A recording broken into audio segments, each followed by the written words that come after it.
So in any case, right? I would recommend when it comes to that, just like a good rule of thumb is that if you feel like you're upset, you're losing games. Typically, I'd say usually you cut it off at like around 2 to 3 losses in a row, and then you just take a break. Right, 30 minutes, all you need to do, and then that gets a mental reset going. You can come back, try again. If you're still not feeling it, you're still losing, then I'd recommend probably take off for the day. And then what you can do is, if you want us to keep playing Overwatch, because you don't have to get off Overwatch, you can play a casual mode. You can go and play on other roles they don't care as much about, or even you could go and play on an alternate account, and just play your main role on an alt, which aren't super expensive since Overwatch is cheapish now, especially if you get them on a sale. So in any case, that would probably be my recommendation. Now, aside from that, why don't we Oh. hop into it? Oh, firstly, also to address what you were just talking about. So,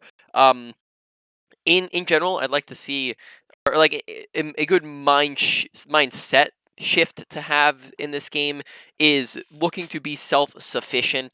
Because if you just in general, right, if you're relying on silver players to win the game for you, then that's not never going to happen. Or even any rank, no matter what, Yeah, right? I think that's a problem of mine because I rely on my team a little bit too much to do things. Yeah, Yeah. which you want to get into the mindset of carrying, right? You climb an SR when you carry your team, because every single game that you get into, right? You have to think of it like this: your team is going to be statistically the same good, like they're going to be just as good as the enemy team.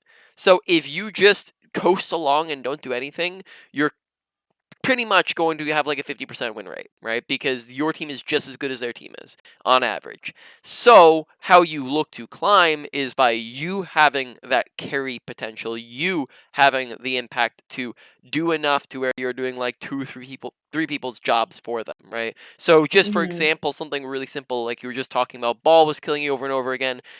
Really easy way to just like 2, 3 things that you can do there.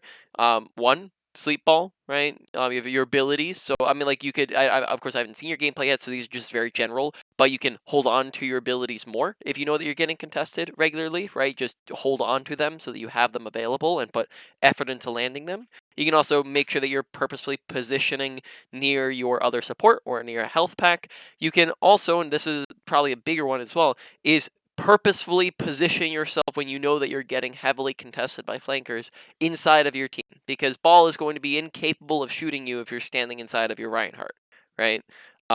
So those are like a bunch of different ones, and those are just those are non-specific, because you can get even more into specifics of like what's happening in the situation. But those are just very general ways that you can look to stay alive yourself without having to rely on your team coming all the way back to help you. And in fact, it's probably going to be even better, because then then that means that they don't have to worry about you the entire game. You're worrying about yourself, right? So that even helps your teammates out, right? That all makes Okay. sense. Yes. All right, so let's hop into some actual gameplay. Right, let's get going. Yeah. I will just be a minute or so while I'm looking for something to talk about. Okay. 100% not my best gameplay. Just warning you now for all Yeah. of these. So Yeah. some of the stuff then, just as a pre-warning, it might then because not when you're not playing averagely, those aren't like the most fantastic games to review, because then that means that I might be talking about, because I might see a mistake and then it's not a mistake that you usually make. So just note that there might be some of those if this isn't the best gameplay to be reviewing. So if for future reference, try to get games that you played averagely, right? And then that way I'm not going over random things, right? Yeah. That's why I was debating comp, but I Mhm. didn't have time to do that.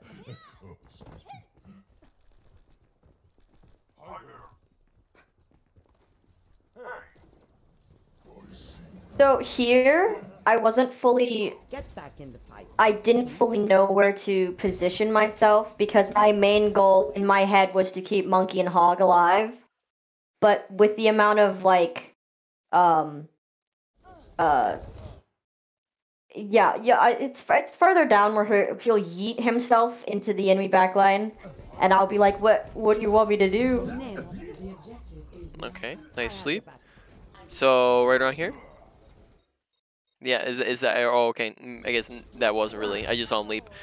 Okay. I'm just kind of waiting for that situation. Okay, so positioning wise, generally so far, just like right off the bat, I'm noticing positioning wise that we're not really giving ourselves fantastic visibility over as many people as possible. So one, like this isn't something that applies to every single character. More so, I'd probably say on the support end.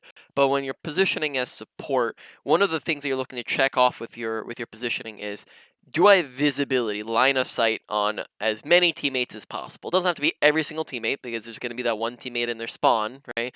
But you want to have as many teammates as possible in your line of sight. So we can just, for example, look at like how we approach, and as we're approaching here, notice how we kind of lag behind a little bit, and how we kind of let them all walk forwards and get ahead of us. And now from this current position, we're unable to see Soldier, we're unable to see, or sorry, we have a McCree. We're unable to see McCree. We're unable to see Monkey. The May, Mercy, and Roadhog are very close to going around corners where we can't see them. So healing is a very basic function of your kit, and if you can't see people, you can't heal people as Ana. And then here we can't really see anyone. So then we do push forwards. Then we can see people a little bit. But notice how you still can't really see Monkey, can't see McCree, can't see May. Currently, we can see nobody, but we can, in a moment here, we can see Mercy and Roadhog, right? So that's something to keep in mind. We can still point this out, right? Even when we push, like, walk in a little bit here, like, we still can't really see very much. Can't see the May. We have limited visibility on the McCree. Right, I don't know why he's on top of their team, but it's, it's silver. Right, so that's things to know. Good sleep. Right, we come around to this side, still can't see Monkey, still now we can't see May, right? We're putting them Yeah, I out of our line of went sight. left because I saw Monkey jump over there, so I thought by going up there I'd be able to shoot him, but then he jumped back, which is why I Yeah. backtracked myself Mhm. back into our team, because he was over there, and then I noticed he wasn't over there anymore, and I went, okay, Yeah. well.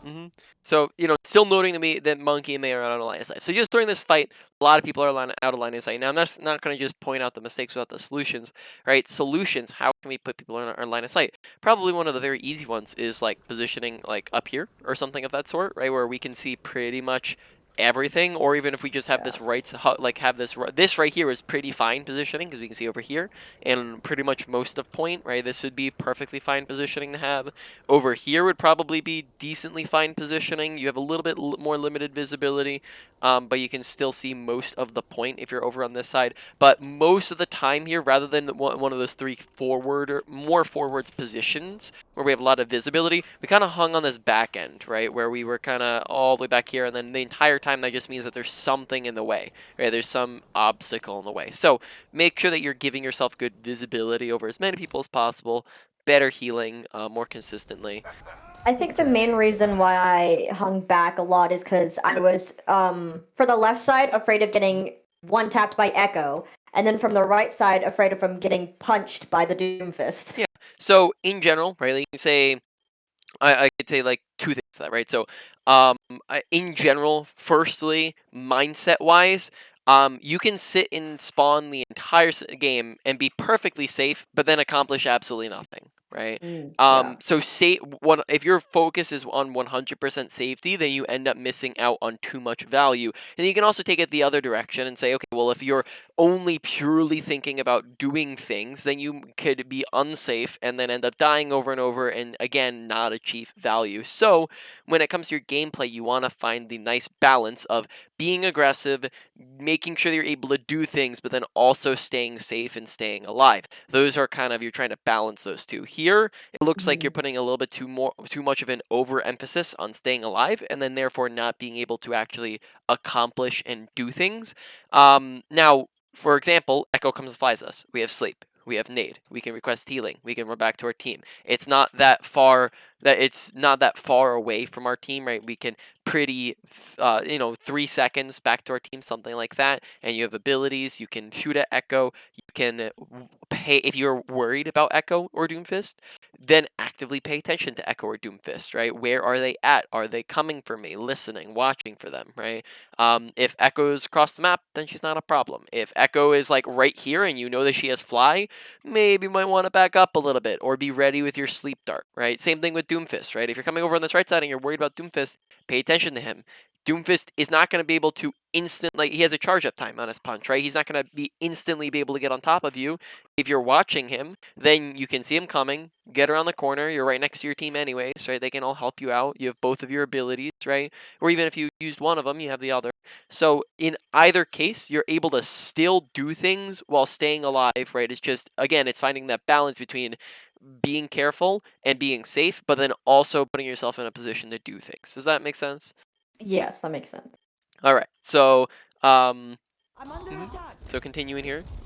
I missed the start. So sad. No, all good. That happens. All right.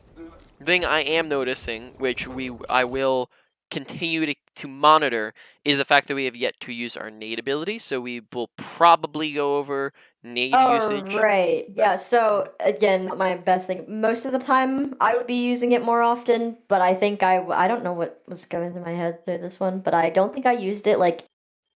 I used it. Yeah, I used it less than I normally would have. Okay, so that's perfectly fine. We're less than you normally do. I guess we'll probably still talk about like just usage in general, so that you just have that for reference. Because I mean, like silver players in general don't usually have the best usage of it in any case, right? So not to be down. Sorry, I'm looking for degrading when I say it like that, but just in general, usually when we're working with this like level of gameplay, there's just a lot to go over anyways, and a lot of it is just like information spew. So it's just getting it out there for you. But we'll keep an eye. Okay, we do use Nade. Get something that's the first time we use Nade. In general, um, we have used sleep like more often than Nade. When it comes to both of them, sleep is your more defensive ability, Nade is your more offensive ability, right?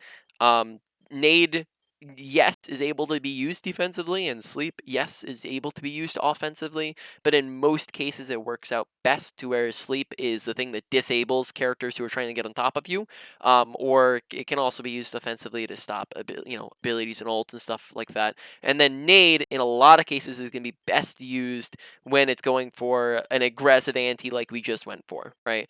So I would like to put an emphasis on going for aggressive anti-nades. Firstly, just of course this, we just talked about this.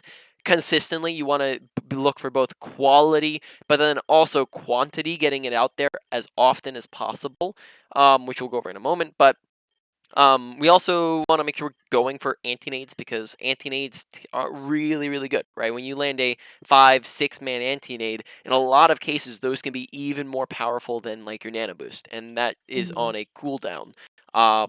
So we want to be looking to use it aggressively as often as possible. Now, team comp dictates playstyle, and every situation is different.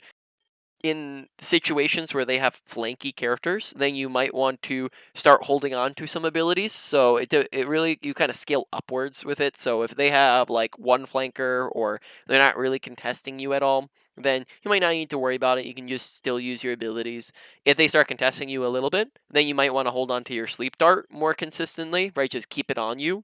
And then if they are on like a full dive, or they're coming after you time after time after time, like the wrecking ball, it might be a good idea to just hold on to both of your abilities, or even like rotate them in and out, right? That sort of idea.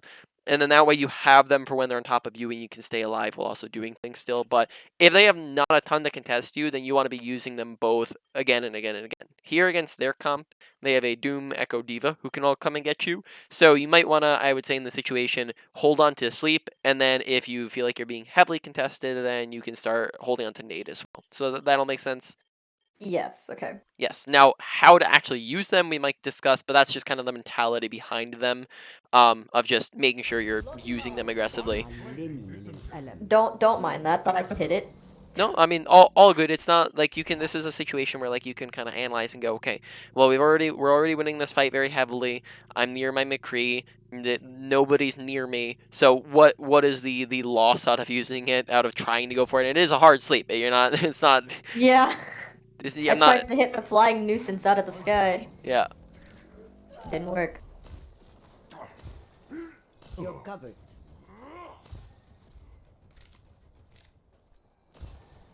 The monkey that sits up top there. 100% that monkey was a smurf. Because his level was much lower for his, I'm assuming, game style. Gameplay. Yeah. Game. Just a scratch. You'll be fine. Okay.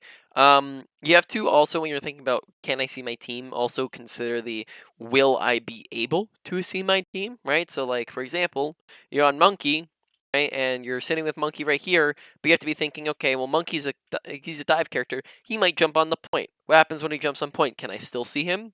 Well, the answer to that maybe is no. So we probably want to be positioning ourselves to where we can still see him, but then also heal him when he goes to point, right? So in this situation, our whole team walks forwards, and they all kind of go all the way up there. I would probably push up with them with the or like maybe come up like this right side or something with the expectation that they may push into their spawn or hold up the choke up there, just in the case that they do. And then even when they don't hear, they're still up there where we're just like we're so far back we're not able to see anything. We're gonna have a hard time landing our abilities. So you'd probably be much better off if you were like up closer, like right here or something of that sort, where you're able to participate, you're able to see things and see Oh. things. Apologies. It's just a scratch. You'll be fine. Helden sterben nicht.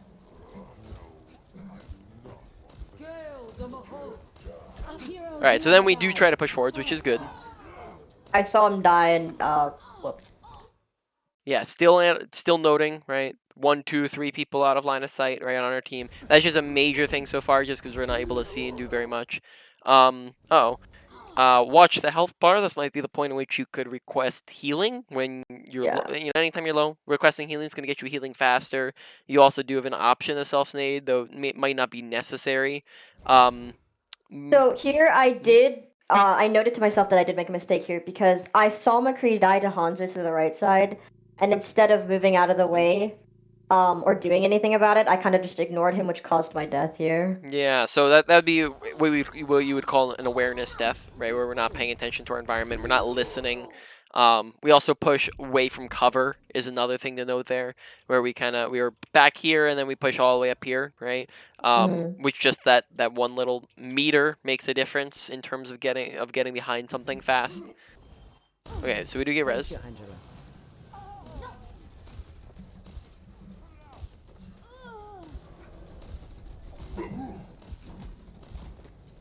You're covered.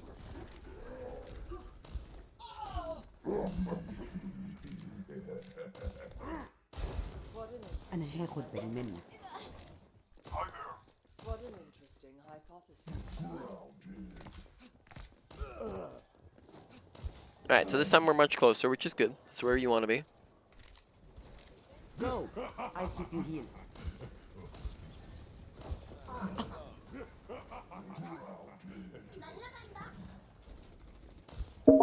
Cease your resistance. I have your back. Okay, not a lot happening. Oh, yeah, I got echoed from the back. All right, Here. so audio awareness once again. So here, right, just talk about audio awareness real quick. Recommend options, sound. You can firstly just recommend make sure that you have your volume high enough. That's very subjective. It just means make sure that you can actually hear things and it's loud. Music volume, I'd recommend turning that off or down, as a lot of times that can just clutter with your audio. And then this one's important. Make sure that on your headset you have surround sound enabled, and if it is not an option, you can go into the in-game and turn on Dolby Atmos for headphones, and that's the in-game version, and then that just gives you sound that surrounds you. Additionally, you can have all those be not fantastic and still have good audio awareness if you are actively paying attention to footsteps and gunshots and abilities and ultimates, right, and listening to your surroundings. And then that means that here, if we hear the echo sooner, then we're able, when she says boosting up, right, then we're able to turn around, sleeper, we're able to grab the health pack, request healing, throw a nade, that, etc., right, those types of things. Okay. I think I was just distracted by the cluster of whatever was going on in front of me. Yeah, I mean, which will happen, but that's what you would call tunnel visioning, right? Making sure that you're just not tunnel visioning so hard on what's going on in front of you that you forget what's going on around you. Like, this is honestly, like, for the purposes of a fight, this is very uncluttered. Right? This is what one person and a baby diva and a Moira in front of you, right? You know, in fights you'll have 5 people ulting. Everybody's in front of your screen, and half of them are around the corner or behind you, right? This is very tame in comparison to what you can get in a cluster of a fight, right? So make sure that you're just listening and paying attention to your environment. I'm getting a random beeping on my computer. I'm not sure what the heck that is. I don't hear it. I don't know. Okay, well that's good. The recording will probably hear it though, so guess I'm just commenting on it for the sake of that. You're powered up. Get in there. Ooh. I meant to power Oopsies. up the monkey. Yeah, looks like it. Alright, so let's look at that for a second. So firstly, it looks like we pressed the button when we're just looking at the Roadhog, right? That's just the big thing, right? Is that we're just looking at Roadhog while we press it. So make sure that we're just looking up more, right? Make sure you're keeping your crosshair on them. Be intentional behind that.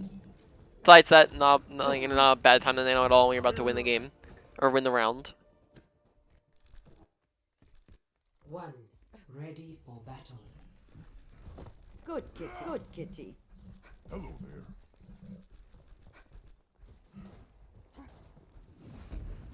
Oh yeah, no, this fight was really weird. Oh no.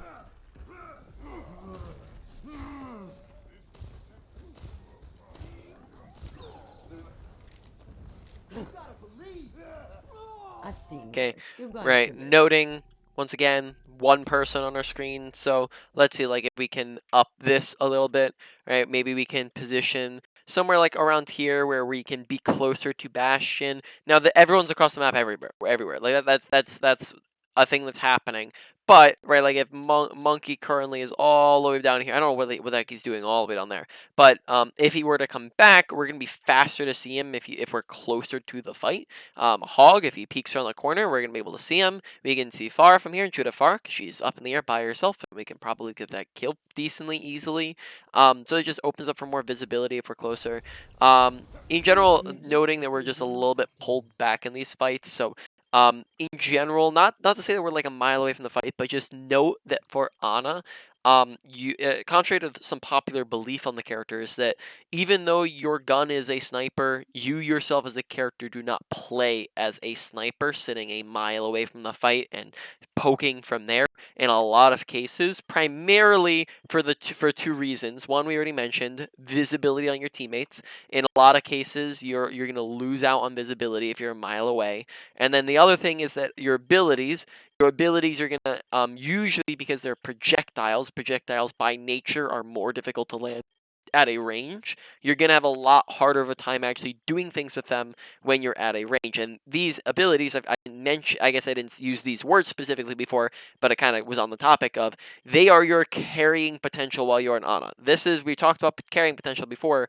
This is how you do things. This is how you do more than your job and carry games, is by getting big abilities on Ana, right? And if we're sitting a mile away, that just makes it harder to use them.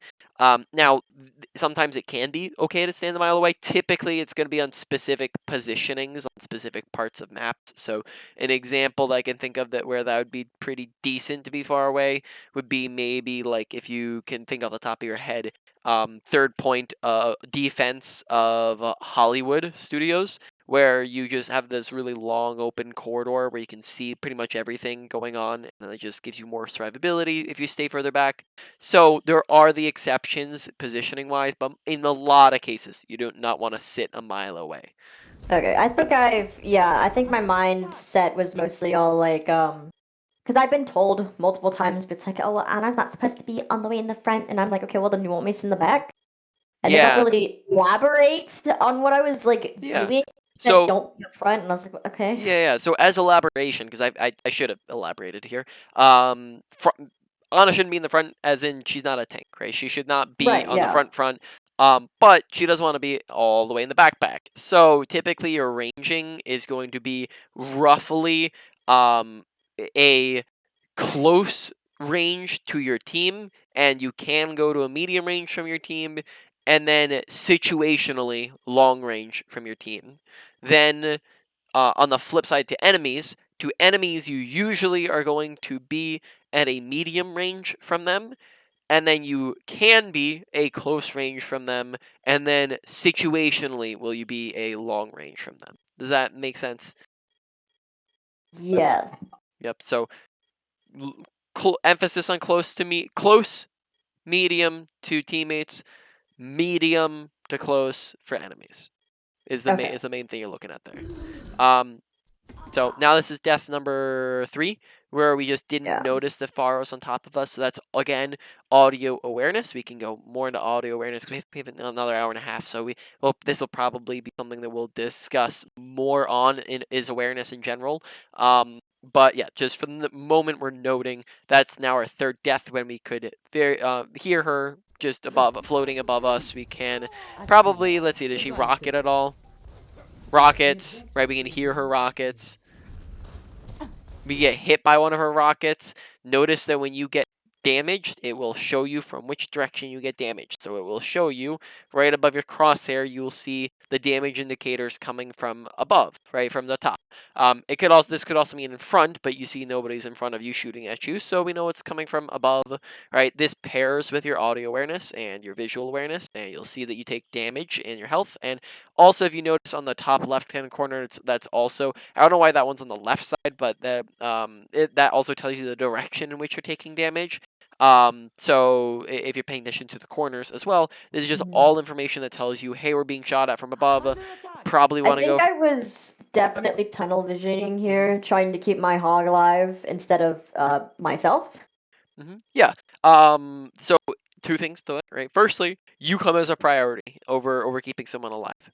If you die, then Roadhog dies too, right? Even if you keep him alive for the moment, if you die, then he just dies later, right? And then if you die, you miss out on all of your carry potential, all your value you can get, and get your value to be able to keep other people alive. So prioritize your life and keeping yourself alive. And that comes first. Now, secondly, why don't we just talk about some of the application? Because awareness in general, you might be saying, well, it seems like a decently vague concept. It seems like, yeah, I get what you're saying. I need to pay attention to my environment, but like, how do I apply that? That seems pretty vague. So you look to apply awareness the exact same way that you apply anything else that you're trying to work on in general, in game real life or whatever. And that is that while you are playing, you're going to actively focus on what it is you're trying to work on. That means that you're not going to autopilot, you're not going to just play to play, and contrary to popular belief, you're not going to purely play to win, even though that's your goal. You're going, because that leads to stagnation where you stay the same or even going backwards. Whereas when you play to improve, then you actually end up winning more. Now, what that looks like within your gameplay is that you're going to be thinking to yourself, awareness, awareness, awareness, awareness, awareness. Listen, listen, listen, listen, listen, right? Giving yourself a constant reminder to pay attention to your environment, to look around yourself. And really, that all that awareness is. Awareness is looking around. So when you say to yourself, hey, look around, your awareness is going to be better. And when you do that for a certain period of time, that will form it as a positive habit. Once it forms as a positive habit, then you no longer need to put in the same focus and attention because it just kind of comes naturally, right? Then you can move on to something else to work on. I would also recommend don't try to do everything all at once. We're going to be talking about a ton of stuff in the 2 hours that we're going over here. Don't try to do everything because that will become overwhelming. Do one category of things or 1 to 3 smaller things within a category, right? That'll make sense? Yeah. Okay. Got it. All right, sounds good. That's just, making sure we're listening, not tunnel visioning. Fars on top of us, that saves us 3 deaths. We can possibly talk about survivability if it comes up as an issue.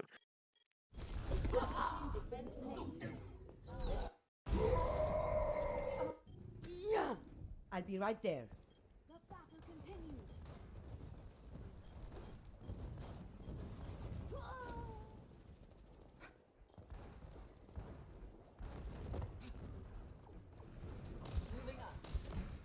Okay.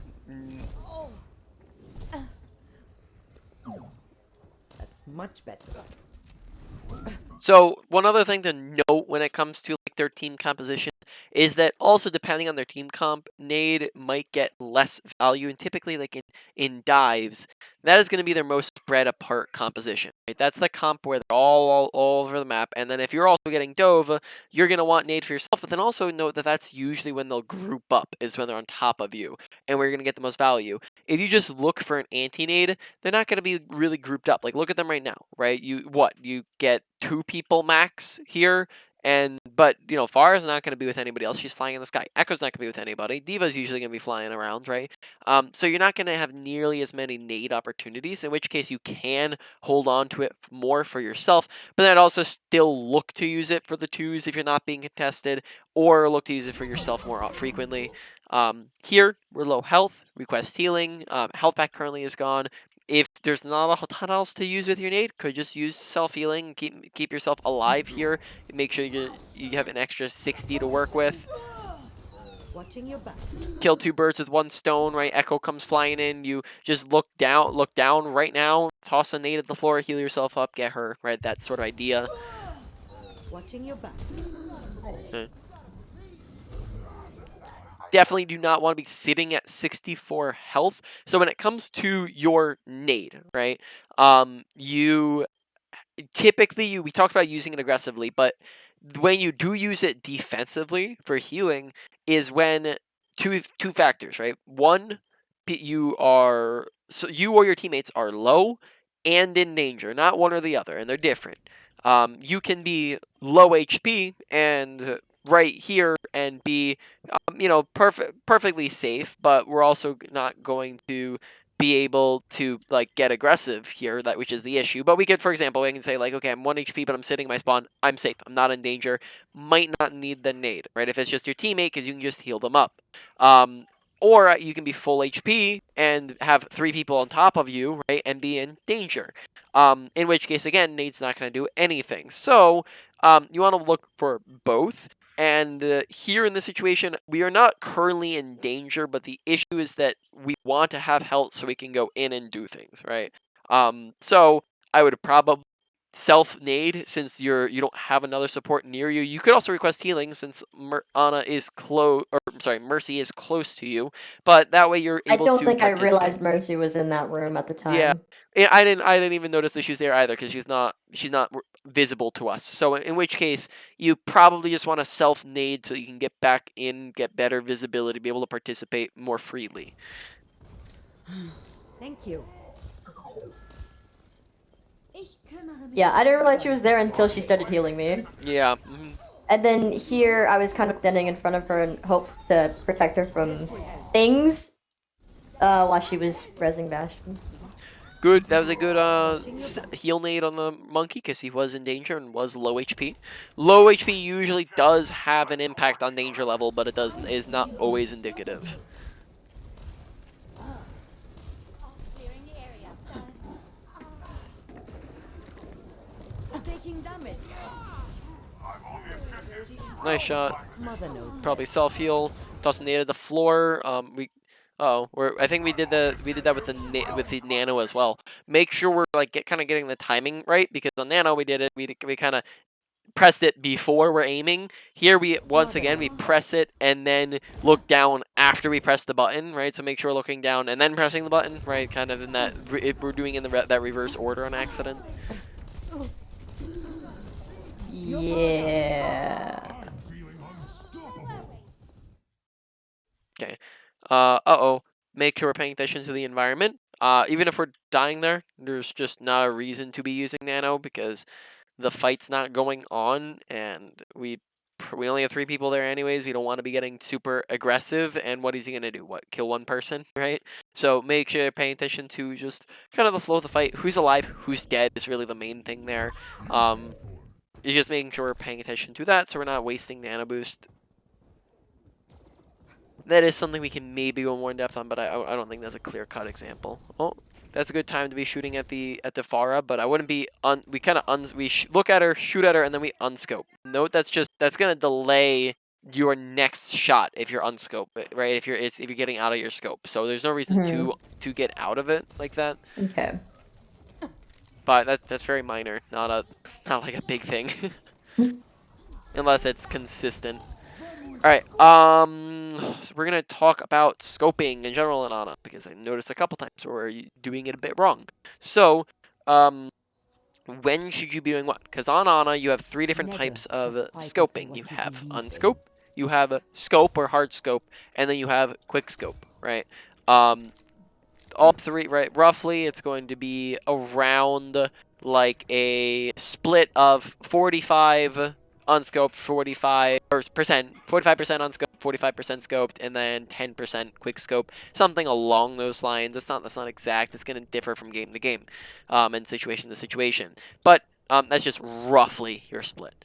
So in general, unscope, right? Advantages, disadvantages. When you're unscoping, you keep up mobility, you keep visibility, but it is also by nature a projectile, right? As we discussed before, projectiles by nature very difficult to land at ranges because by the Experience always time wins in the end. your projectile gets there, they've already moved out of the way. They might have blocked it, they might have dodged it, right? There's just a lot of things that come into play. We are trying to use an ability from so far away, right? Or you're unscoped from so far away. So probably don't want to be on scoping from too far away, which is something that one of the reasons why we were coming and talking about this was that we were just doing that where Farah was like all the way back there and we're trying to unscope her from here, right? And that's just not going to work too well.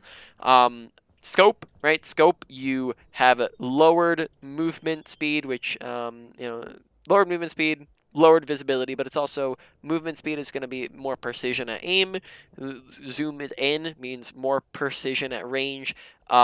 Your lowered sensitivity is going to be more precision at range. And then also you have an instant shot. You have hit scan shot, right? So all these things means that you are I more expected accurate more at from ranges. you. So whoop-de-doo. Scope is good ranges. Unscoped is good close ranges. So let's talk about those ranges for a second. If you are within 10 meters of a squishy target, so a squishy is a non-tank. If you're within 10 meters, that is your unscoped range on them. Past that is scoped. So when Farah is 25, 30 meters away, that is scoped territory. That is probably where we want to scope because you're going to be a lot more accurate. Now, it's tanks because they have bigger hitboxes. Bump it up to 15 meters, right? Is unscoped within that. Past that, scoped. Now, there's a couple situations we want to quick scope. Quick scoping is a combination of the two. You keep visibility, you keep mobility, but then you also get the instant shot, right? Which is going to make it better for landing at a range. But the disadvantage is that it has a lower fire rate, so you don't want to use it all the time. But there's two main situations where you use it. One is when you're under pressure. So let's say, for example, Farah is 30 meters away, but she's also shooting at us. Well, do we want to sit there and hard scope and basically stand still for her to shoot us for free? Or should we quick scope where we can dance around a little bit while still having accuracy on her, right? So that's where you would use your quick scoping. Now, additionally, you can use quick scoping if, for example, your team's up here, you're all the way back here, and you're trying to walk forwards, right? If we just sit here and scope, well then an inch forwards, well then our team walks around the corner and then we can't see them anymore, right? Back to the visibility thing. But if we walk forwards like this, we're going to be super inaccurate. So we might want to do is quick scope until we get within range of unscoping. And then once we get within range of unscoping, then we can start unscoping on them, right? So you can use it to cover that distance and get close to them. And that'll make sense? Yeah. Okay. Okay. So some more stuff while we're here. Let's talk about Nade real quick. So real quick, Nade tech that you can be using when at ranges. This works medium to long range. Probably don't want to do this close ranges though. What you do is you scope in. This only works if you are scoped. You're going to take your ultimate charge and line it up with an enemy. Press E, and then that nade is going to hit them from any height or range that you're at. Okay. Again, here since we're on even footing with them, we're gonna line up our Q or they're even below us, so we're gonna line up our Q instead of our E. So we're gonna toss that in, and we got them, right? Oh wow. Okay, interesting. Yep. So Moving on. We are tossing in nades. Don't try to hit people directly. If we try to hit somebody directly and we miss, well then this happens where you just go sailing past them and then nothingness, right? Additionally, they can also body block it from hitting people behind them, which is not going to be very good for us. So what we do want to do is aim for the feet or the ground in between as many people as possible. Try to get it in between everybody, and then that way it has a gigantic radius, but then it also hits as many people as possible, right? So we'd rather do that than try to chuck it at this guy, right? You can also use if you're like coming from below rather than chucking it at the person, you might want to go to the side or the roof, right? So we could do this rather than hitting him because once again, both of those things apply, and then that is also a way you can maybe get around shields in some cases. Now, additionally, let's talk through some additional pointers on Ana positioning. So we talked about a checkbox of Ana positioning, and that is see your team, right? Can you see your team, right? Which is a big one. But there's also got kind of two other ones to think about. They're specifically attuned to Ana and some other supports, right? Usually that in the can you see your team is number 3 because it's the, or sorry, I got that backwards. No, that's number 1 usually, right? So that's number 1. Number 2 is can I land abilities, right? And we'll talk about how you can in a second. But when you're landing your abilities, typically you have a ton of obstacles, right? You have shields, and you have tanks who can body block it, and you have tanking abilities, and you have teammates who can body block it, right? And even like walls and stuff. Walls are easy to go around as long as you're not just walking into them. Teammates, right? You can walk to the left or the right or in front or walk behind or wait for them to move, right? Lots of options there. You just got to pay attention to them. And that's the rule of thumb for all of these is you got to be aware of them so you're not just walking into them with your abilities. For tanks, you can just look to throw it around them. For shields and tanking abilities, you can wait for the character to die. For them to be on the other side of the map, you can wait for them to drop their ability to use the cooldown. You can wait for the shield to break. You can throw it around the shield. You can throw your ability at somebody who is outside of the shield, right? You have a lot of different options. You just want to look to make sure you're not just purely like you see a shield and you just toss your sleep into the shield, right? You'll have a lot of players do that. Now, one way that we can very easily, because that's a lot of obstacles, it's a lot of things to avoid. Very, very easy concept with positioning to get around it, right? Our team, enemy team, our teammates get in front of us, shields, tanks, abilities, tanking abilities, right? Just so many things. Take one step over to the side, and now we've just gotten around everything. Got around the team, got around everything that we just discussed, straight to the back line, right? This is what you call an off angle. This is going to be very safe, being back to our team instantly, and very fast. Now, this is what you would call the main angle. Another example, enemy team, our team, main angle, right? We heal our team, we back up a little bit, right? Heal, heal, heal. Take a couple seconds, come up to high ground, very fast, very safe. Got around every single obstacle straight into their backline, right? Massive nade, lots of value. Now, typically high grounds all act as natural off angles as long as we're above them. If they're all the way over here, then it doesn't really because they can still shield you and block you, right? But when you're above them, you can get around them very easily. So I think that is it for the current moment with abilities. Everything's making sense, yeah? Any questions? Yes. Oh no question, but like, yeah, so far, yeah, because just looking back at what I do, yeah, yeah, that makes sense. Yes. All right. And then also, sometimes, good. Oh, sorry. No, Sometimes good. whenever I'm low and my team's low, I will like throw myself into the enemy, not into the enemy team, into my team, and then nade on the ground so all of us get healed, and then immediately back up. I think I have more of a problem with actually anti-nading, because the majority of the time my mindset is always like, oh, gotta save it for the team if they're gonna die. Yeah, so that's exactly like what we were just talking about is like you anti-nade until your team needs it because you don't dictate when your team needs it, right? Your team's gonna need it all at random times, right? But what you do is that you use anti-nade until you see that your team actually needs it, and then you use it for the healing nade, right? In those situations. So don't hold on to it for the team because then you're just gonna hold it and hold it and hold it and hold it and then until it finally comes along, right? But you want to use it until it pops up where you do need it for that other purpose.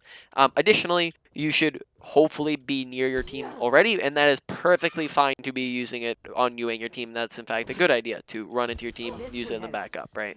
That is going to be perfectly reasonable. Okay. I think my other problem would be her ultimate. It's quiet. I typically I don't think I use it at appropriate times the majority of the time or on the right target.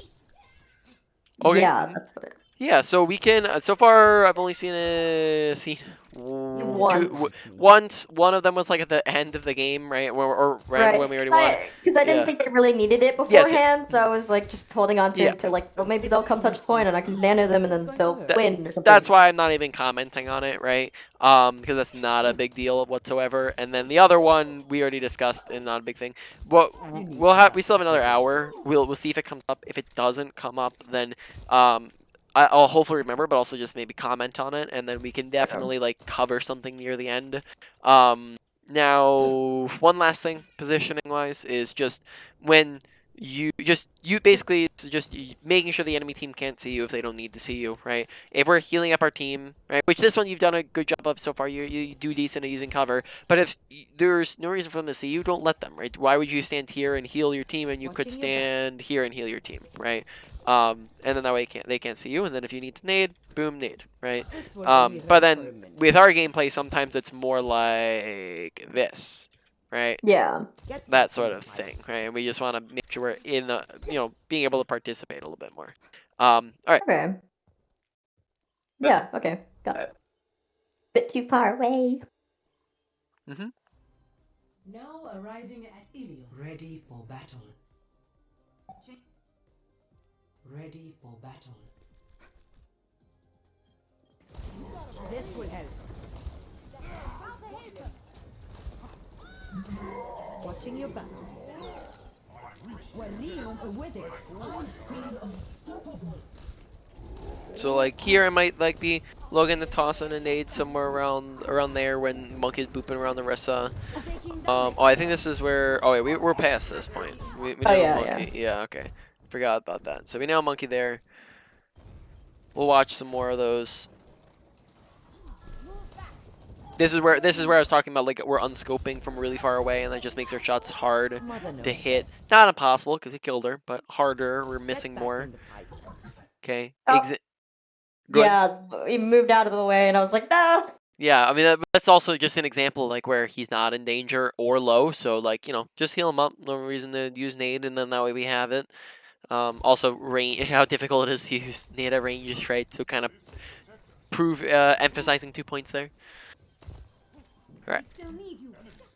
Oh, goodbye.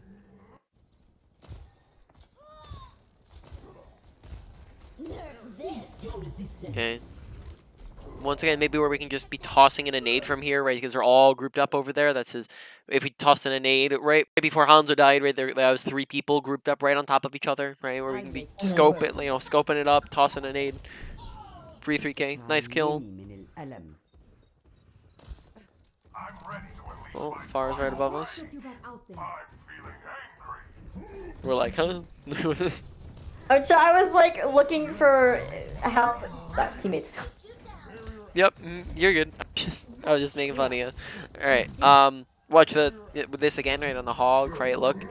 Low health, no. Endangered, no. Right, so maybe not necessary when we could use it for more value, right? Emphasizing just the quality of it. So I do notice her here, and meanwhile, when the monkey bubble was there, I was using it, and then she ran away. Possibly sleep the Lucio, right? That just opens up for a free kill, right? If you sleep them, that's again once again how you as Ana can get value, because when you land asleep, in a lot of cases that can open up for just free kill, free value. But when we don't land them or look for them at all, that's just lack of quantity.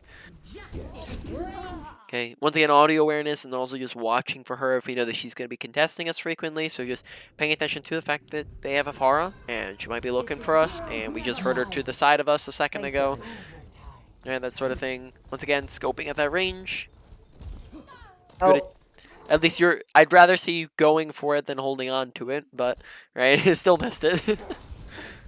I have your back. Get clear. I'm securing the objective. Anyone want to join me? Okay, once again, scoping at that range is going to be a lot more accurate, right? That helps a ton with the accuracy, right?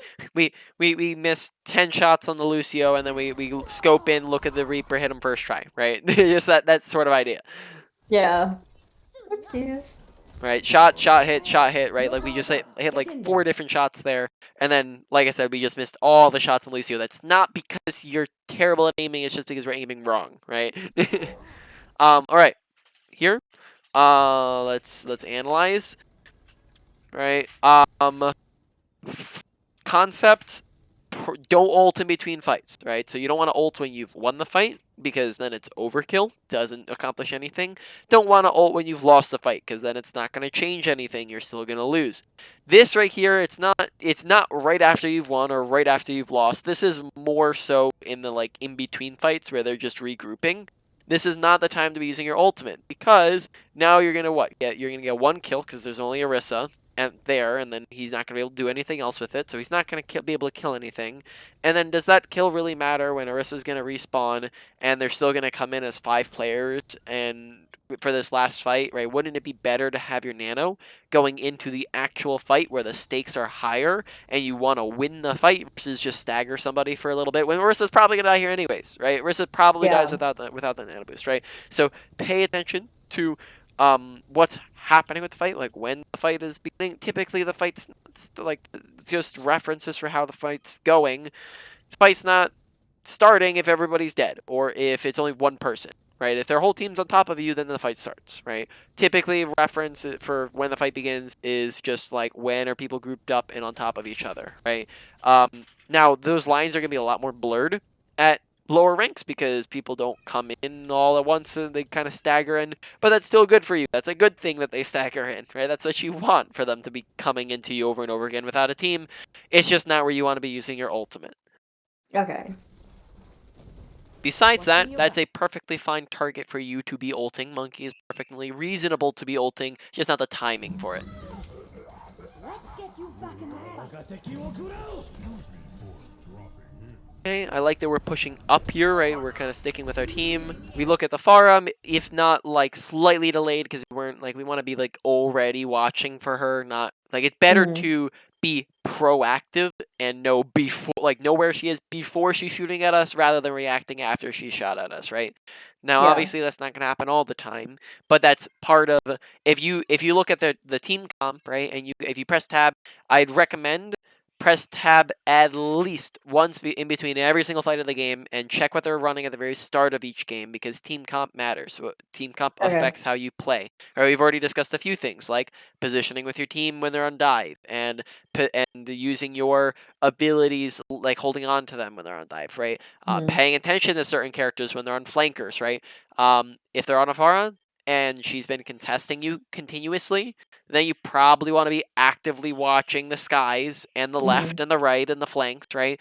Also, like back on the tab thing, that just shows you, did they swap characters? Did we swap characters? What ults do we as a team have to work with? So that's just a recommendation. So I make a grave mistake here.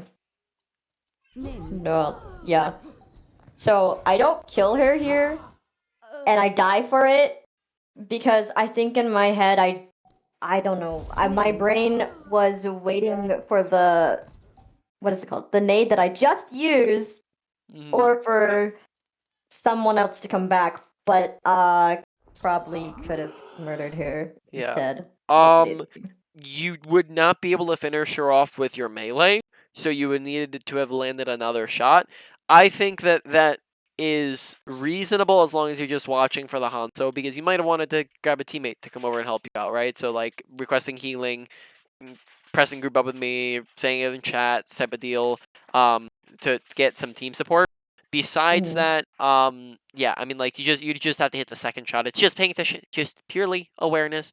Pay attention to the fact that there's a Hanzo there. Maybe avoid standing still, because standing still gets you shot in the head, right?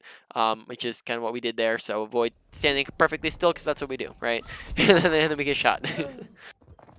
Whoopsie daisy. Right. Kind of already. Yep. Be looking in the sky when you're walking in. Once again, Nade. Right. Is this doing very much? No, not really. Not in danger. Not low. So far with our abilities, a lot of firstly not getting much quality value, but then also not quantity, like not using it very often, right? So we're not using it very often, and we're also not getting a lot out of it. And then that, once again, it means that you're lacking on so much potential value that we could be getting. Right? Probably be looking to the far. If there's nobody to heal, if everybody's full HP, look at the far. Right? They've had like a far and echo the whole time. You are pretty decent counter to those characters. Not counter, but you're pretty decent character to kill them, especially when far is 1 HP and flying. Smack dab in the middle of nowhere. Right? We can finish off very easily. So if everybody's full HP, right? Full HP, full HP, full HP. Pretty much full HP, pretty much full HP, right? For every character on our team. So I'd probably be looking at some of those other character, looking at far, right? So that's being aware of your team's health bars and whatnot. Victory. Got it. Okay. I'm pretty sure here I was like, oh, my team's got it. It's fine. But Okay. Would you be able to get me another replay? yes. Replays. I gotta figure out which one was the not one. Okay, wait. Here's one. There. Copy. Here's that one. And this one. All right. Perfect. I mean, we perfectly, basically got it half and half with the Merciana there. There you go. All right. 2. Because the third one I would show you, but it was very weird because twice the only one in our team, our voice was Anna, and twice she went, "Hey Mercy, have my Nana boost. Go kill that Pharah." And the Pharah was pocketed by another Mercy. So I tried my best. It didn't work out, and we lost. Oh my goodness. But I tried telling her no multiple times. I was like, "No, don't do it. No, no," and she did it anyways. I was like, "Okay, great." Well, that sounds fun. Healing stream Stop the engaged. payload. This will heal you. Let's get you back out there. Okay. Very minor thing, but just noting they were flickering a little bit between heal and damage. Just gotta watch for that. That gets into overhealing, but just really quickly to define overhealing, not noticing a ton of it so far. Just bringing up the concept of overhealing just when somebody's full HP and we heal them anyways, and that just can have the potential to waste so much time and where you're doing absolutely nothing if somebody's already full HP and you're healing. I've had I've had Mercy players that I've coached, and even other support characters that spend like 13 seconds a fight doing absolutely nothing because they're healing people who are full HP. Right now, you have for the most part so far been doing a really great job of being on the damage boost, which is what you want to be doing. Just gotta watch. I saw like 3 different flickers there, or where we just randomly swap from damage boost to heals in the back. Yeah, I for some reason I tend to do that out of belief of incoming damage. That doesn't happen. So Yeah, in which case it's yeah. just being again aware of where is there actually damage coming, right? Because it's that awareness changes your what like you're doing, right? If you're not aware of your surroundings, you can't know what you should be doing, right? But when you are aware, you know that you don't need healing. Okay. Oh. Right. So we're here with Mercy. Yeah.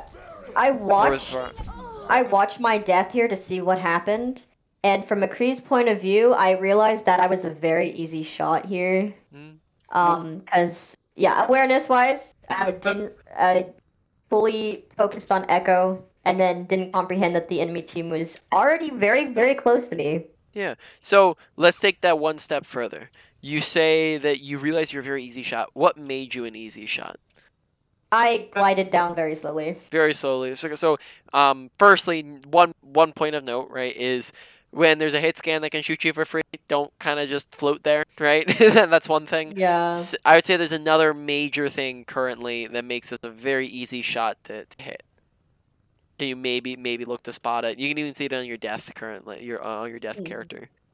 No cover. Yeah, so there's the other second big one, right? No cover. Good positioning is the usage of cover bad positioning is the absence of cover. That is a general principle that applies to every single character in the game. If I am standing here, it takes me 1, 2, 3 seconds to get over here and behind this corner, right? And in that time, McCree kills me, I'm dead. If I'm right here, well, now it takes me half a second. Now McCree can't see me in half a second, which is 6 times faster, which means that now I have a lot more survivability because he can't shoot me. And there's cover all over the place. You have this right here. You have over here. You have random objects that are sitting there. You have the payload. You have random truck. You have high ground, which all acts as cover. He can see me. You back away from the ledge. Now he can't see me. You have doorways and pillars and chokes and etc. There's a whole lot of cover all over the place. Want to look to use it, right? That way we're not getting ourselves killed. Now, Speedy recovery. I don't know. Now, so in general, I would not say that you've had an over excessive amount of deaths, but I would say that the deaths that you have had all were very easily preventable. So let's talk about survivability for a second, right? When it comes to survivability, staying alive is great. It's fantastic. Dying is incredibly bad for you. Now that's a no duh, but let me go more in depth on that because sometimes people don't fully comprehend until I explain it. Why it's actually so terrible, right?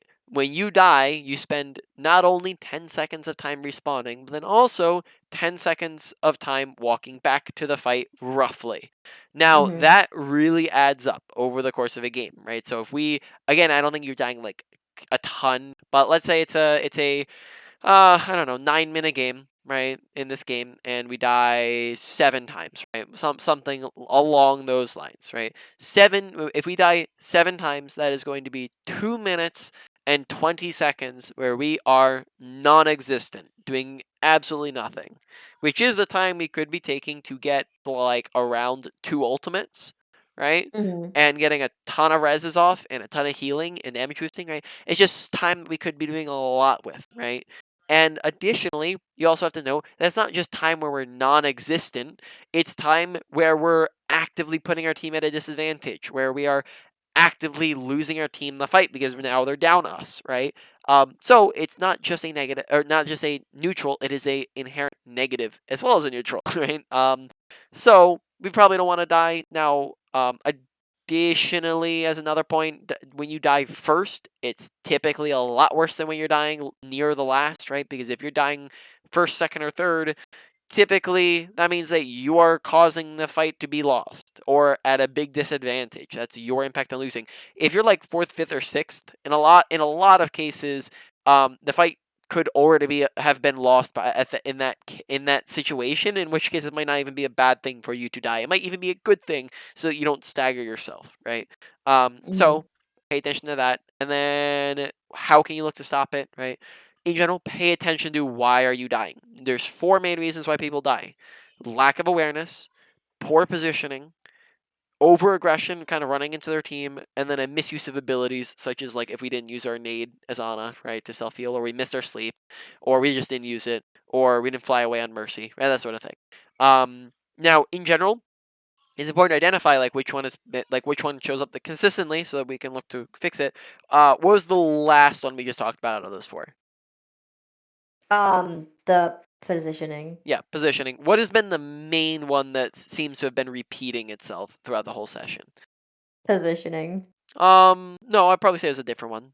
What was the list again? Yep. There is poor positioning, over-aggression, lack of awareness, and lack a of awareness. misuse of abilities. Yeah, exactly, right? We've been saying that, there's, I would say, I can think off the top of my head maybe 3 other instances where we just didn't know there was somebody on top of our head, right? And then that caused us to die. So that's very easily preventable if we're paying attention. And then that seems to be the biggest repeat one. So that means that awareness is important to make sure you're paying attention because then it's going to keep us alive more.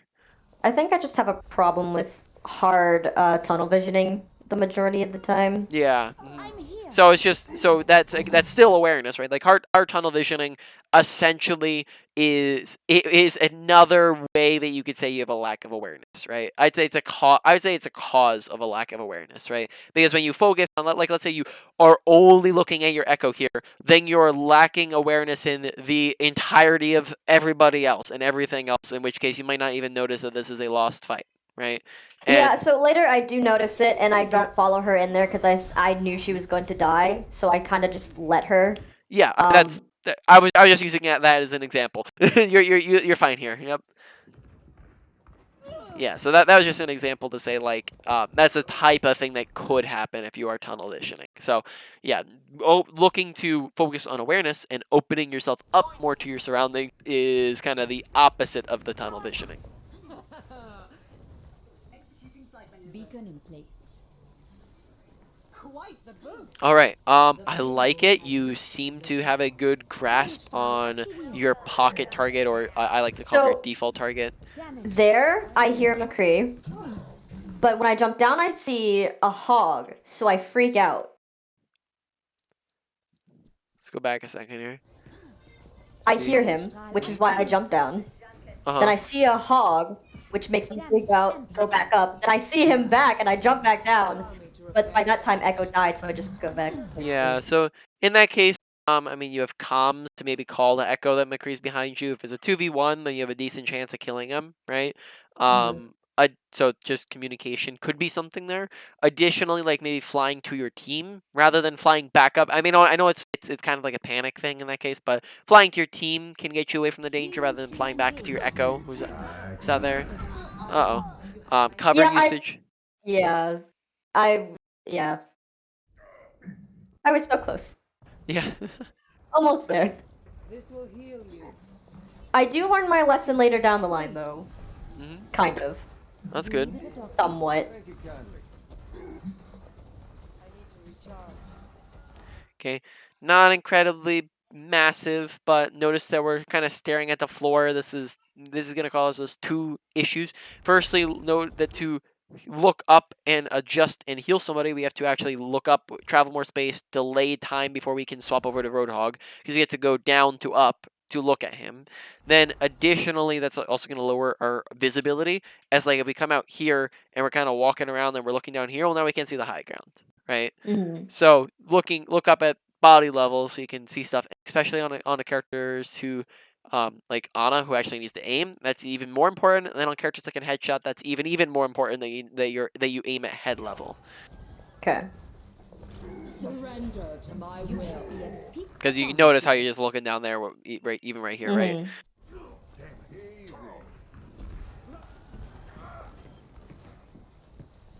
This is my will. Okay. Kind of once again, like, note how we are just like really pulled back, like even at the very minimum, just push up to here, and then now we're able to like just be closer, have options to faster get to teammates and heal people and swap to them if needed, versus just being pulled back a little bit. We don't have to be on the open because there are some DPS above us, so we do want to be a little bit safe. But just notice how we're a little bit further back in this doorway. I think that's why I was further back, because I did know that they were still fighting people up top, so I didn't want to peek and then get demolished once I did that. But then even here, notice how we're kind of hung back a little bit. And we're like very heavily winning at this point. I'm taking care of you. Alright. I'm on fire. Everyone follow me, and you'll get burned. Damage amplified. Much obliged.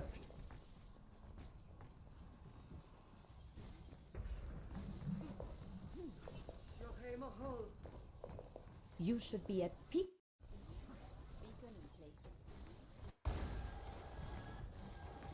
Powered up. Okay, we seem to, honestly, so from what I've seen so far, we have really good beam usage, and we know, like, who we should be on when, and when should we be damage boosting, when should we be healing, so you do seem to have a really good grasp on that so far. I'm taking care of you. Right, because we immediately swap from, as soon as he's full HP, we immediately swap to damage boost. That's what I like to see. You can't imagine how many Mercy players where that just has to be stated too. Oh, really? Yeah. You needed a doctor? pretty much the majority of Mercy players that I'll coach, the overhealing has to be like kind of an in-depth conversation versus just the very brief explanation of this exists. But it hasn't really. I saw like 3 flickers and that's about it. Maybe a couple other flickers since then. Okay, fight happened. It's over. Next fight's starting up soon. You should be at peak performance. I moved where I was standing from a staircase because I assumed it wasn't going to be safe, so I moved over here.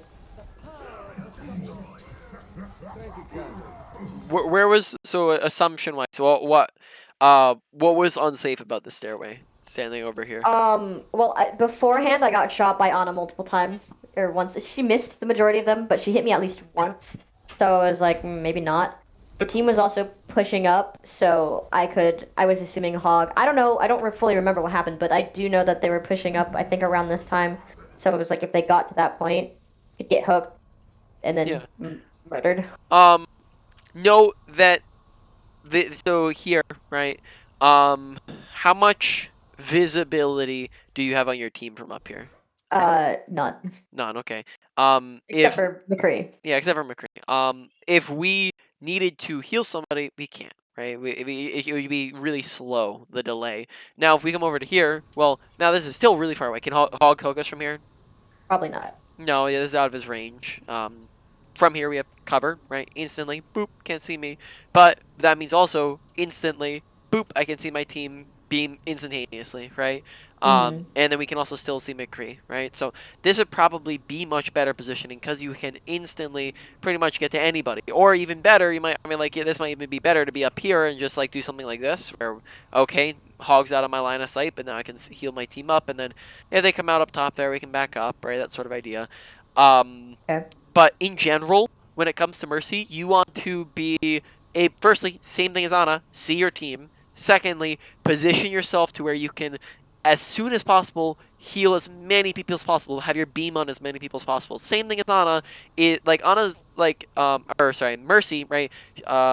Again, you're not gonna be able to heal and see everybody all the time. But if you have the option, you want to be able to heal the McCree and any of these guys at a moment's notice, right? By positioning yourself to where you can do that, right? Instead of this. Now, if McCree were to, for example, if McCree were to come up and come over here, if your pocket target is doing that, then it can be perfectly fine for you to go along with your pocket target, and that's obviously out of range of your team.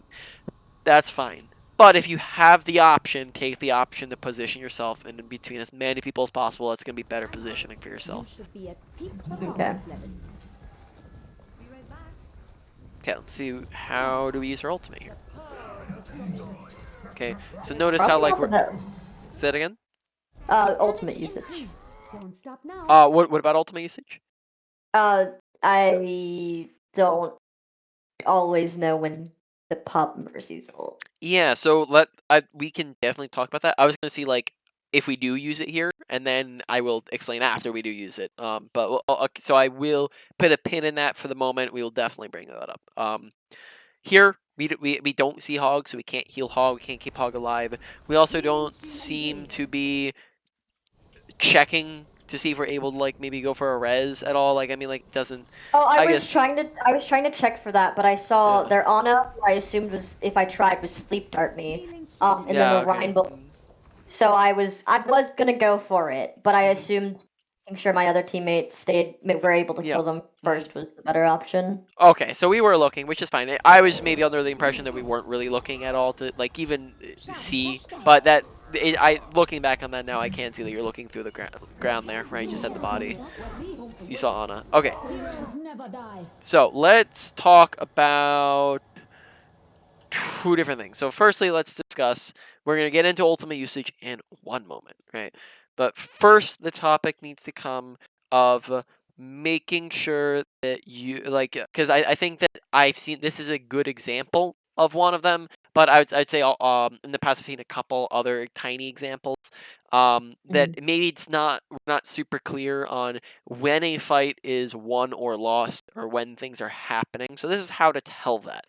In general, the easiest way to see is all that is the most basic way is kill feed, right? When you are up or down 1 to 2 people, that is an advantage or a disadvantage, right? That's where you play more aggressive or more passive accordingly.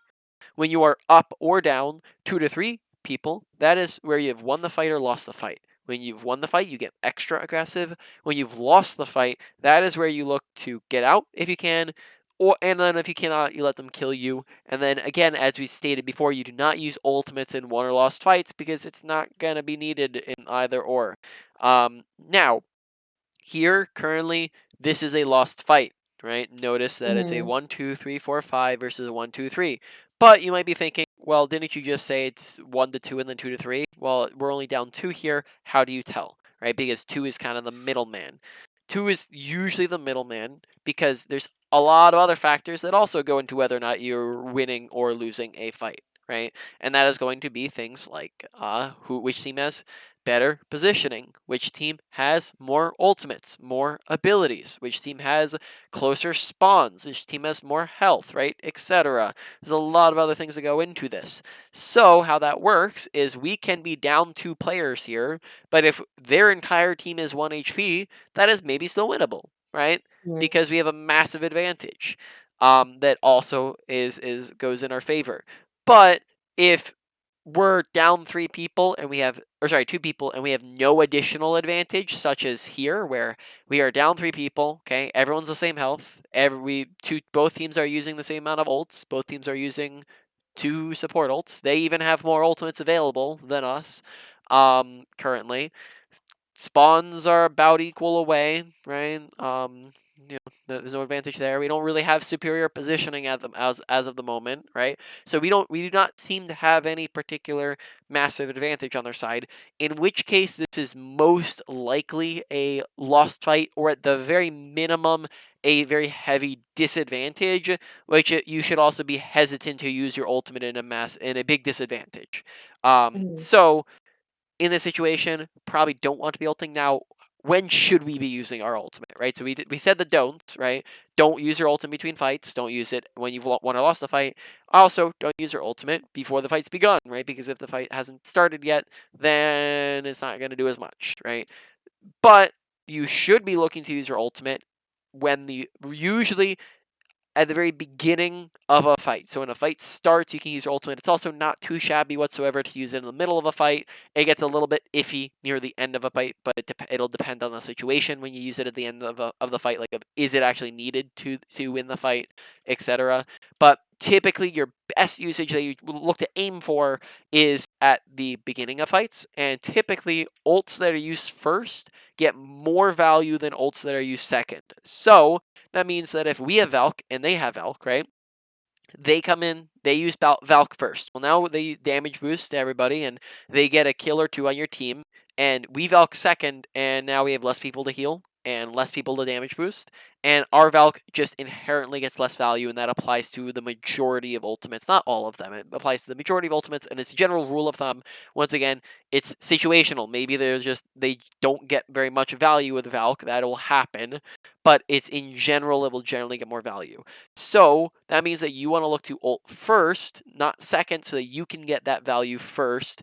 And then also, if they ult first, they might just win the fight before you get a chance to use yours, right? Like this situation might happen where they come in, they use ults, now you don't even get a chance to use your ultimate because you've already lost the fight, or they kill you and then you're not even able to use it. So in general, wait for the fight to start, use it at the start of the fight, or right after the start of the fight, or mid fight, and then sometimes end the fight, and then usually never, in very rare situations, in between fights. Does that all make sense?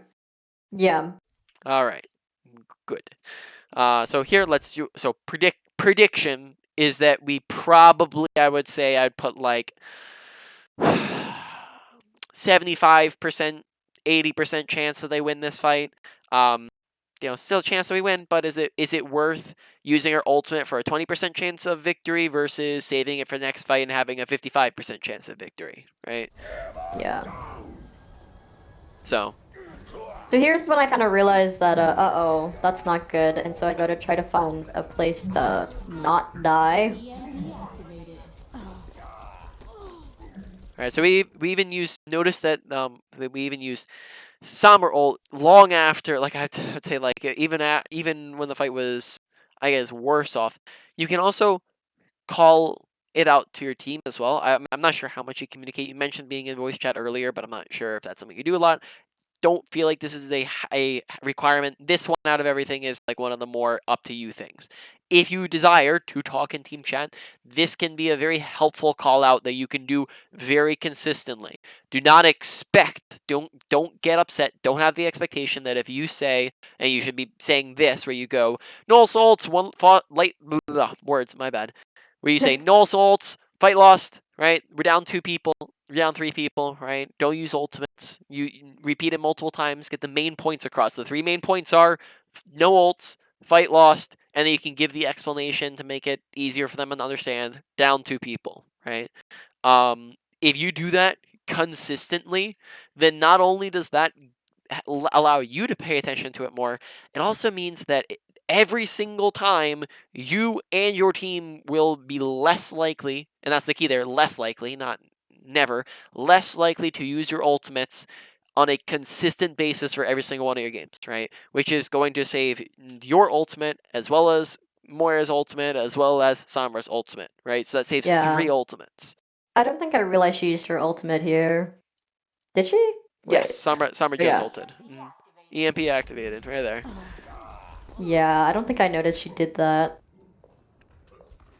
To be honest, I had no idea where Sombra was for the majority of this round. All right. I'm also gonna go back and see if I can see if I can find anything else. So, potentially, right?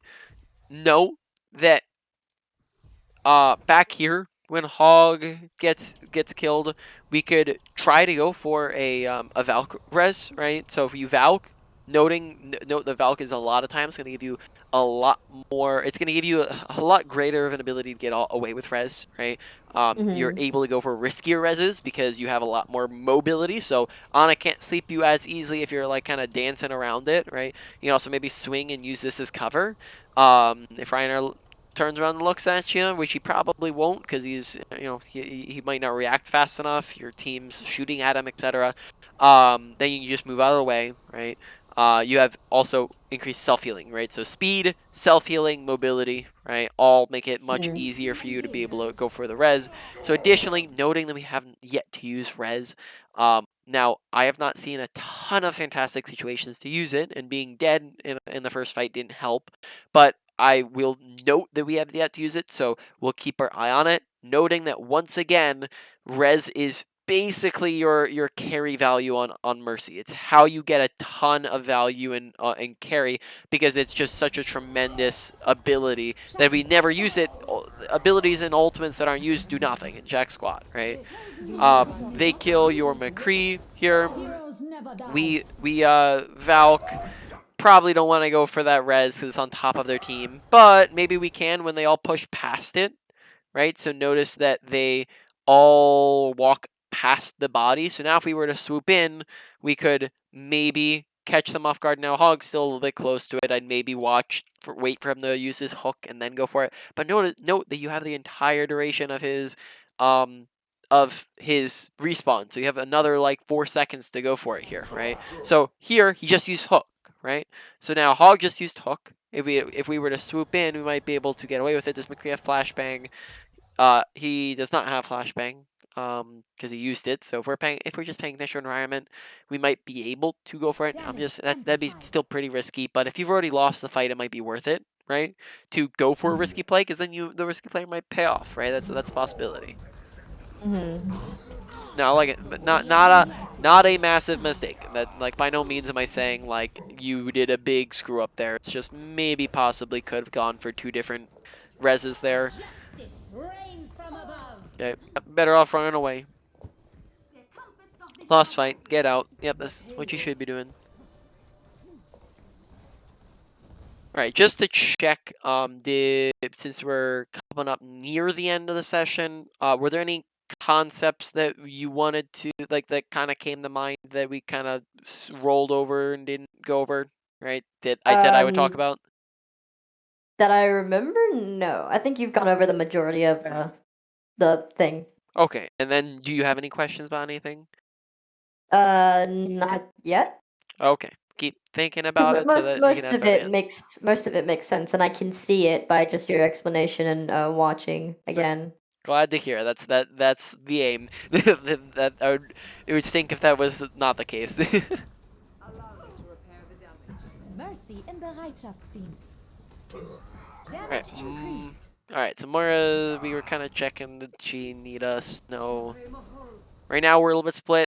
You have the option. Do we go over those guys? Do we stay with these guys? Right. Thing that you might want to consider is that those guys over there don't have a support. Right. If you have the option, you might want to go with these guys because these guys are without a support, whereas over here they have the Moira. Right. So that's something to keep in mind. Might want to stick with the guys who don't have the support. Right. Not a massive misplay. Right now, the biggest problem is that you're all kind of split up and going in like all over the place. That's I probably say the biggest problem in that fight. Tanks are kind of off on their own. Don't let up on them. That can once again be a spot of communication of just like, hey, guys, we're all spread across. Tanks, don't walk in. You don't have your team, right? That Your sort of support thing. has arrived.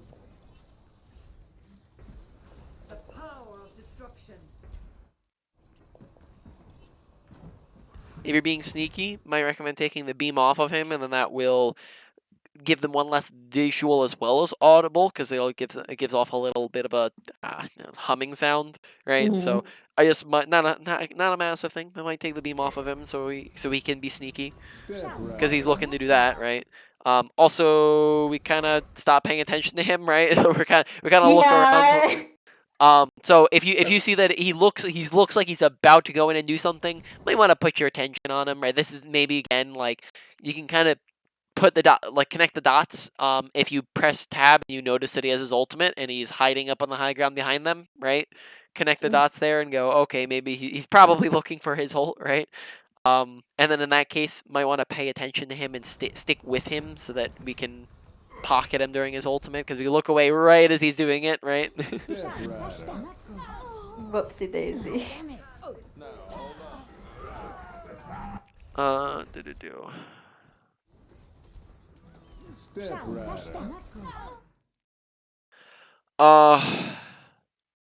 Now, I think it's just because we weren't. I think we're trying to heal the McCree there.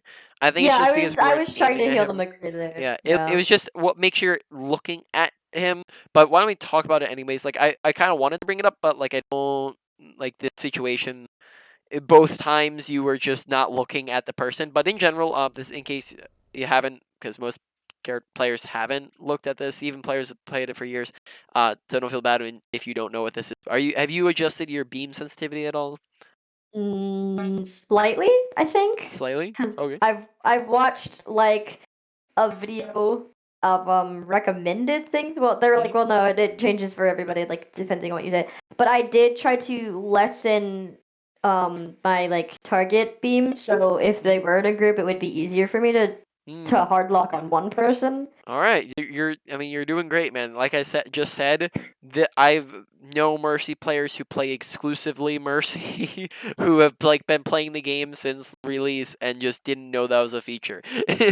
Oh no, I didn't know it was a feature until I looked up Yeah. Mercy So tips.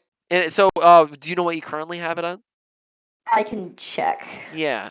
Did you know that that's a feature for on a Nano Boost as well? No, I did not know that Yes. part. So there's a ton of characters that this applies to, so I might go through and like adjust them all real quick. But Ana Nano Boost, there's an Ana Nano Boost sensitivity, and a Brig Armor Pack sensitivity, and an Echo Copy, and a Mercy Beam, Mercy Fly. Oh You have wow. you have Sombra Hack. You have what else is there? You have Zarya Bubbles, Zenyatta Orbs, right? So it applies to a bunch of different characters. So I'd go through. Typically, I'd recommend putting it between somewhere around like 50 to 80, depending on your comfortability with mechanics. But that way you're able to just be a little bit more accurate in those situations. And then Guardian Angel doesn't need it as much because usually you're flying to the same place anyways. And then also on Mercy, have you touched like the I don't even know what do I call them. Have you touched your different beam priorities of like at Like all? Have you prefer thought about beam, that? Yeah, like prefer prefer beam beam. target. So I was playing a game on an alt account, and most of the time I only keep it on prefer beam target because I was playing a game and I was dying multiple times, and I was like, Mhm. why? And I had my beam like on a Pharah, and I was pressing the two Guardian Angel. And it didn't go to the Pharah, and it kept like canceling, and I was like, why is it canceling? And I went to my settings. I have no idea why it changed because I don't change it. Mhm. And it was like prefer facing target, but there was no facing target in front of me. So I kept being very, very confused, and Yeah. kept dying Are because my you beam target was like, what? are you aware of like what preferred facing target does? Kind of? Kind of. It's possible what you're describing is that you are on facing target only. Oh, Uh, maybe facing target, yeah. Yes. Prefer facing target is a so facing target only, right? Is it if you are looking at someone, it goes to the person you're looking at. If you're not looking at somebody, it doesn't go to anybody, right? Um, Prefer beam target is that even if you're looking at somebody, it goes to whoever your beam is on. Now, and both of them have their advantages and disadvantages. Facing target only means that you don't have to take your beam off somebody when you're trying to fly to them, and you can be a little bit more precise. Preferring beam target means that you can get out of some sticky situations and you can follow around like the Pharah easier, right? Prefer facing target is a mix between the both, and I would say is by far superior to both of them. It is a mix of both where it will follow your beam target, right? It'll go to your beam target in unless you look at somebody and then if you are looking at somebody, then it will fly to who you're looking at, right? So this gets you the best of both worlds, where if you're not looking at anybody, then you fly to your Pharah perfectly fine, where it just pulls you backwards into her, and you can get out of the sticky situations. But if you are looking down at your Ana, you will fly to your Ana, right? Even if you have your beam on Right. somebody. So this gets you the best of both worlds. So I'd probably recommend turning that on. But I mean, if you want to stay on the other ones, it's not like a Right. super major deal. I could try that out. I think the main reason why I didn't want to change it was because I tend to sometimes press Guardian Angel while looking at like other people to make sure they're okay, while also trying to travel towards my preferred beam target. And so Mm-hmm. I feel like I mean, I haven't tried it out, so who knows? While I'm aware of it, I probably won't do it. But I think the reason why I didn't do it is because I feel as though I would accidentally fly towards a target that I didn't mean to fly towards just because I was Yeah, making sure they were which okay. yeah, which you'll get for like couple things that is like you'll get used to it. Also, it's kind of like it's kind of like a bad habit that you just have to break to get the slight benefit that comes out of it, right? So it's a slight bad habit where if you break the slight bad habit, then you get the benefit of having the better um, setting, right? If that makes Hmm. sense. So it's either way, not a major thing. Slight advantage, very minor advantage if you do swap it up and then you just get out of the habit of accidentally pressing the wrong button, right? Yeah. Or when it's not needed. Okay, so that's My good. Guardian Angel sensitivity is at 90 and my beam sensitivity is at 60. Yeah, that honestly sounds fine to me. Not a big deal. Like that's maybe it might lower the Guardian Angel like 80 or something like that. Not a major thing whatsoever. Though I would say go and adjust that over on Ana, especially since you play Ana, because Yeah, that I have to like genuinely search for these things. So I have no idea where any of this stuff is. Yeah, that's you know. Sorry, you're saying you don't know where to find it, or are you like? No, I don't know where to find it. Yeah. If you go to options and then you go to all heroes, you can Yeah. see the characters, and then if you click the characters, if you go No, to I can Ana, find that part. I just meant like in the oh, thing specifically. what do I mean? Yeah, and then you go, and then it's under hero, so it's just Oh, it's under it goes, hero. yeah, Okay. mouse controller reticle hero. Oh, mana boost sensitivity. Okay. Yeah. I So think also the reason why I don't really touch the majority of these things because I don't know what the half of them do. yeah. Um, what is the recommended nano boost sensitivity? As I said, I'd probably say an Ana because you do want it to be a little bit like little bit lenient, because you don't want to you want to be able to nano them fast and get it on them even while not aiming them. I'd recommend between like 60 to 80. You can go down Okay. to 50, but between 60 to 80. I'll go with 75. Alrighty. In between, whoop-de-doo. Alright. Oh, whoopsie. I exited out. That's not what I meant to do. Press backspace twice. Welcome to Jump. Do you play often? Do Or I only- play often? Yeah. I have that's a slightly complicated question. I'll answer it fast. I used to play this game very competitively. I have this like I have 4,000 plus hours in the game. Oh my goodness. Yes, I was looking to go into the Overwatch League back in the day. Oh wow. Yeah. So then I had after I quit attempting to go for the Overwatch League. Then I stopped playing competitively in the sense that I don't try hard anymore, though I do still occasionally get into some competitive and play some comp. And I have been like, for example, I've been playing the experimental thing that came out, so I do play the game, and I coach very consistently still.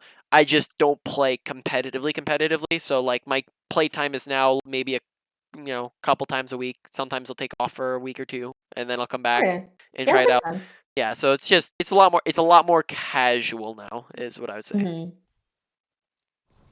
Do you have someone after me?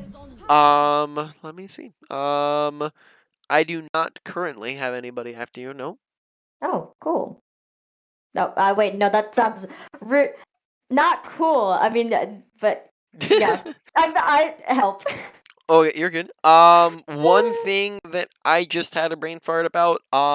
You ordered 1 hour of casual playtime, and we ended up doing the Yeah. second hour as coaching. Is that an issue? I am sorry that I forgot about that.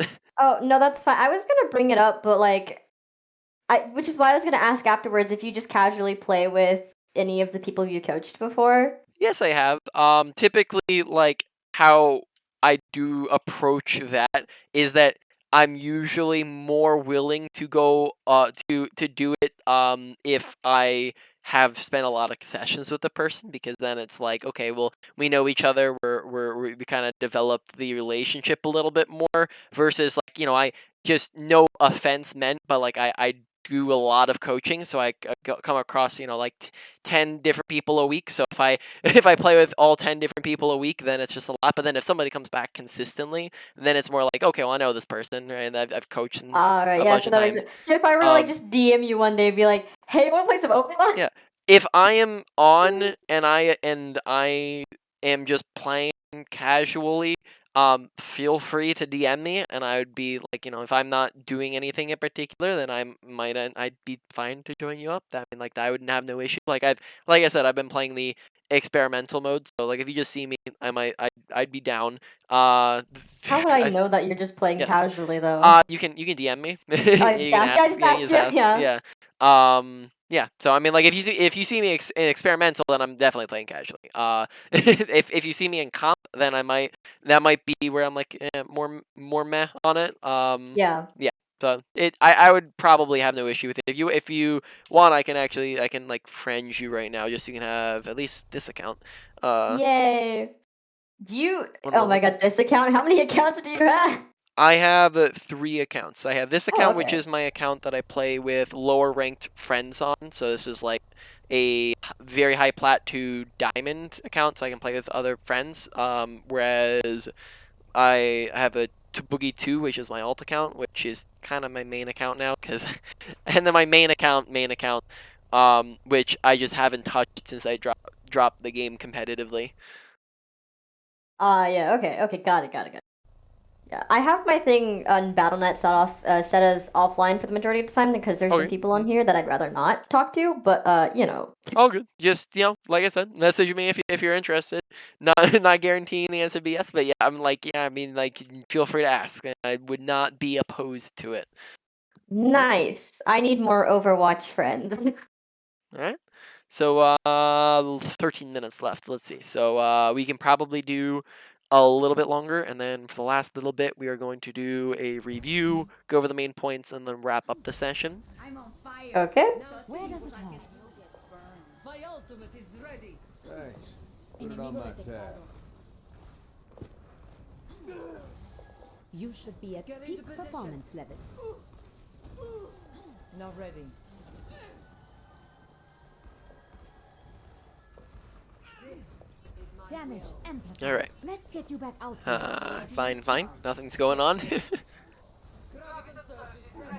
EMP. Okay, Hog's off on his own. This might be a point in which we might like rotate around, like see if we can rotate around and try to res. So like, I mean, like we could just like start backing up here while we're healing. We can maybe expect these guys to be backing up. Like it'd probably be a good idea for them to be backing up, right? Like look at the situation, right? It'd probably be a good idea for them to back up a little bit. So you can call it out in chat, but also you can just start walking back a little bit and then possibly just fly over to Moira and get the res off, right? That sort of idea. But you don't necessarily have to abandon these guys if you don't wanna. But see, they're backing up a little bit. Heroes never die. Noting that still we have yet to go for a res, right? And we are 8 minutes into the game, right? And then once again, there's just a lack of value. And then also I can't. Once again, I'd rather it be like a bad res than not using it at all, because then you can you can work with and get better at res, right, to where you know which situations you can use it. But we really can't even have the discussion of how to res better until we res at all, right? I think the majority of these reses, I guess non-reses, but res opportunities, were my brain being like, if I did that, then we would just both end up dying, so I might as well just retreat. Yeah. Other than the hog part, which I think I saw hog die, and I shook my head no in game. Oh. Cause we were, my assumption was we were right at spawn, and so he would just be easily capable of just walking back from where he died. Oh, so in that situation, it's still better that you get him back sooner because remember it's like it's still a 10-second respawn, but then also 10-second walk back, right? So he's even if he's at the near the end, you want him back even if it's just 10 seconds faster. You want him back 10 seconds faster because then you could say that with every death. You can say that with every death near spawn. It's just like, okay, well I'm gonna get him in 20 seconds, so why do I gotta use?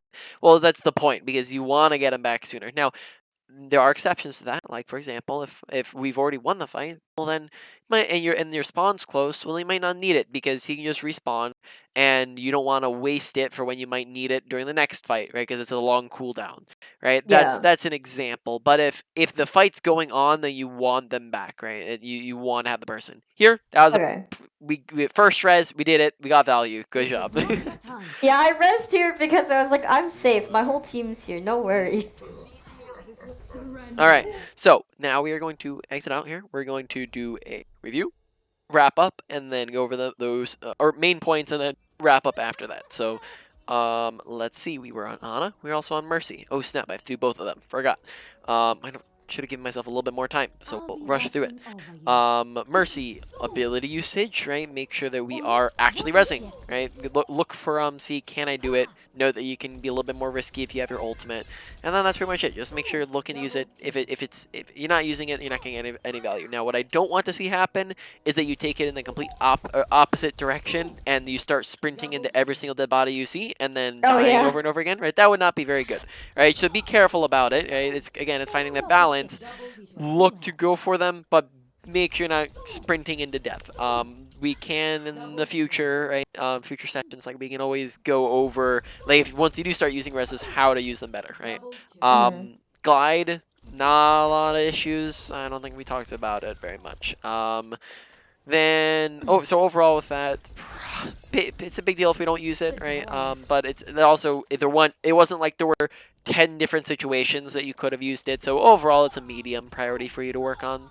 Now over to Ana abilities. Look to use your abilities more often. Get them out more frequently. Look for quality as well. Look to get them doing a lot of things, right? If they're on things that are contesting you, hold on to them a bit more. Maybe rotate them in and out. Nade, you use it for anti most of the time, and then you heal when it's needed. So if you or your team are low and in danger, you use it for self heals, right? Or heals in general. And then other than that, you're looking for the anti nades because your abilities on support is how you get a lot of your carry potential, right? It's how you get value. So put a lot of effort into it. Scope nade tech. Don't aim it directly at them, not like I just did. Aim it at the floor in between them, and make sure just being you're looking to be aggressive and ambitious with it.